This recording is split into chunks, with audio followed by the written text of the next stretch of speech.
Now, previously, we brought you news that the president of Nigeria returns this Monday. That's today, after being away for 19 days.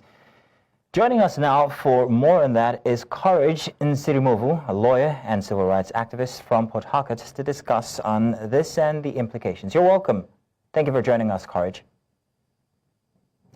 Now, Courage, the president is back in town, but the backyard has got a lot of cleaning, let's put it that way, if you allow my analogy. Where do you think President Tinubu should start from as he gets back to work today? Thank you very much for that question. My thoughts are clear that Nigeria is facing lots of security issues. The Constitution of the Federal Republic of Nigeria, Section 14, has mandated that the responsibility of the president is to ensure the security and welfare of the citizens of Nigeria. We've just looked at the news in Basa local government, in Boko's local government. There has been killings for the past 2 weeks. So there is an emergency security issue in Plateau State and similar states that have suffered gunmen, Fulani, herdsmen attack, and all of such, kind of attacks. So the president should come back, hit the ground running, to stabilize the situation. If you look at our history books, you'll find out that these incidents have been occurring, for the past decade.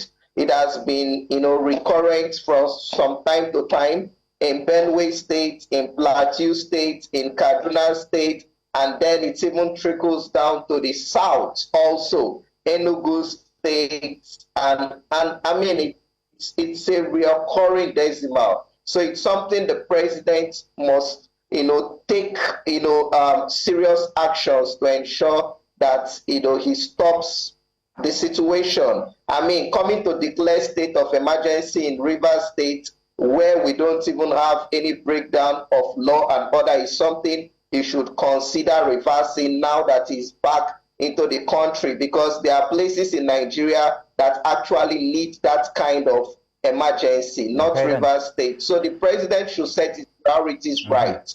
All right. Courage, I'm very thankful that you actually listed out some of these places that really need plenty of attention. So given the massive killings, especially in the North Central, what concrete steps can be taken to immediately stem the tide of the bloodshed?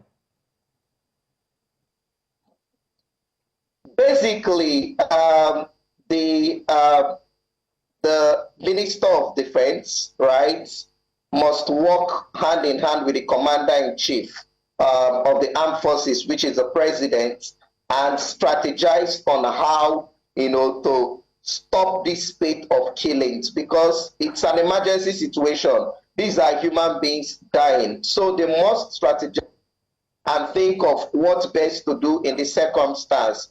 I followed your news and I saw that somebody with a gun was arrested.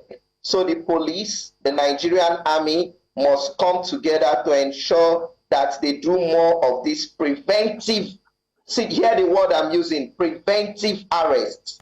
So the approach now must be preventive, because the situation we have is that people get attacked, people get killed, and then that is when we see the reactions and the visits, and that does not help the situation. So they must begin to look at preventive measures to stop the attacks. Well, Courage, thank you very much for joining us this afternoon to give your 2 pence on the matter. Thank you.